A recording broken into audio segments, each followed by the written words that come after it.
उम्मीद करते हैं कि आप अच्छे होंगे। सुबह में हमने बताने का काम किया था पूर्वी चंपारण लोकसभा सीट का जातीय समीकरण। अभी हम आपके सामने हाजिर हुए हैं शिवहर लोकसभा सीट का जातीय समीकरण लेकर। शिवहर लोकसभा सीट पर आने से पहले थोड़ा सा बिहार की राजनीति में जो हलचल मचा हुआ है उस पर हम बात कर लेते हैं 1 मिनट के लिए। बिहार में चुनाव का घोषणा हो गया है, वो आपको मालूम है। बिहार के साथ साथ पूरा देश में चुनाव का घोषणा हो गया है। बिहार में 7 चरणों में चुनाव होगा। पहला चरण 19 अप्रैल को और अंतिम चरण 1 जून को होगा और 4 जून को इसका रिजल्ट का घोषणा होगा। उसके बाद पता चलेगा 4 जून को ही कि भारत का अगला प्रधानमंत्री क्या तीसरी बार नरेंद्र मोदी शपथ लेते हैं या भारत का अगला प्रधानमंत्री कोई और बनता है। ये 4 जून को हम सबों के बीच में मालूम पड़ जाएगा। लेकिन अभी तक एनडीए में भी सीट शेयरिंग का जो फार्मूला है उसका ऐलान नहीं हुआ है और महागठबंधन में भी सीट शेयरिंग का जो फार्मूला है वो फंसा हुआ है। कांग्रेस 10 सीट मांगना चाहती है। याद कीजिए 2020 के विधानसभा चुनाव में कांग्रेस उस समय तेजस्वी यादव पर दबाव बनाकर, प्रियंका गांधी खुद तेजस्वी यादव से बात करके तेजस्वी यादव पर दबाव बनाकर 70 से अधिक सीट लेने का काम किया था। और कांग्रेस 70 सीट में कितना सीट पर जीत मिला था उनको? मात्र 19 सीट पर। समझ जाइए, कांग्रेस तो सीट लेने में आगे रहता है लेकिन उसके पास जिताऊ कैंडिडेट नहीं होता है। खाना लेने में तो कांग्रेस पार्टी ले लेता है लेकिन उस खाने को पचाने के लिए पेट चाहिए। कांग्रेस पार्टी खाने को पचा नहीं पाता है और अनपच हो जाता है।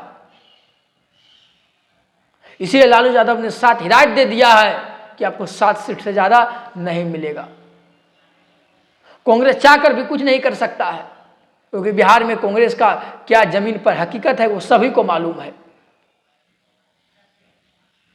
बिहार के कांग्रेस के तमाम नेता एक लाइन में पारित करते हैं कि इस पर जो भी फैसला लेगा सीट पर ये हाई कमान फैसला लेगा, और एक लाइन में पारित करके ये हाई कमान को सब कुछ भेज दिया, सब कुछ लालू प्रसाद यादव और कांग्रेस के जो आला कमान है वो देखेंगे। अब हम आते हैं एनडीए के पर। एनडीए में भी चिराग पासवान को तो 5 सीट पर मना लिया गया है लेकिन उनका चाचा पशुपति पारस का क्या होगा? नीतीश कुमार खुश नहीं है। चिराग पासवान को एनडीए में इतना वैल्यू जो मिल रहा है उसको देखते हुए नीतीश कुमार खुश नहीं है। आज से पहले चिराग पासवान नीतीश कुमार को कोस कोस के गाली देते थे, प्रत्येक दिन कोसा करते थे। क्या अब जनता के बीच में जाकर चिराग पासवान क्या मुंह दिखाएंगे? जो चिराग पासवान बार बार नीतीश कुमार को ये बोलकर कोसा करते थे कि थके हुए हैं, बिहार में कोई काम नहीं हो रहा है, क्या चिराग पासवान नीतीश कुमार के लिए वोट मांगेंगे उनके कैंडिडेट के लिए?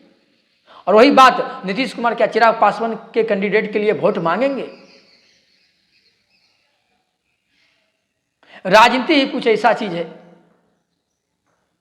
अगर राजनीति को अब जितना समझने का प्रयास कीजिएगा उसमें अब उतना उलझते चला जाइएगा।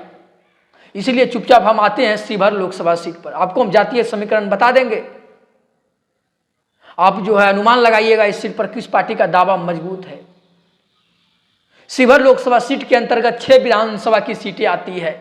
पहला है मधुबन, दूसरा है चिरैया, तीसरा है ढाका, चौथा है शिवहर, 5वां है रींगा और 6ठा है बेलसंड। यहाँ 2009 से लेके 2019 तक लगातार भारतीय जनता पार्टी का कब्जा है।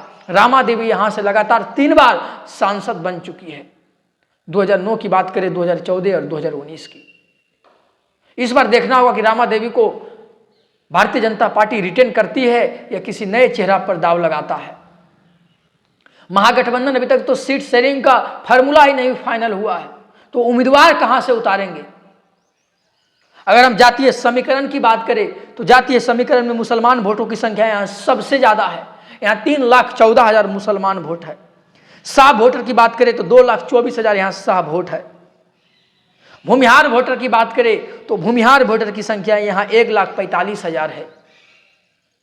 महतो वोटर की बात करें तो महतो वोटर की संख्या यहां 90,000 है। पासवान वोटर की संख्या यहां 84,000 है। सहनी वोटर की संख्या यहां 79,000 है। सहनी वोटर 79,000। राजपूत वोटर की संख्या यहां 85,000 है। नाई वोटर की संख्या यहां 59,000 है। रविदास वोटर की संख्या यहां 37,000 है। ब्राह्मण वोटर की संख्या 60,000 है। यादव वोटर की संख्या यहां 27,000 है। चौधरी वोटर की संख्या यहां 20,000 है। बाकी जो भी ओबीसी जातियां बच गया है, जो छोटे छोटे पॉकेट में वोटर की संख्या है, उसकी संख्या यहां 1,57,000 है। अगर वही बात हम ST SC की बात करें, जो बची हुई ST SC ST और SC वोटर की जो संख्या है यहां 73,000 है। यह था शिवहर लोकसभा सीट का जातीय समीकरण।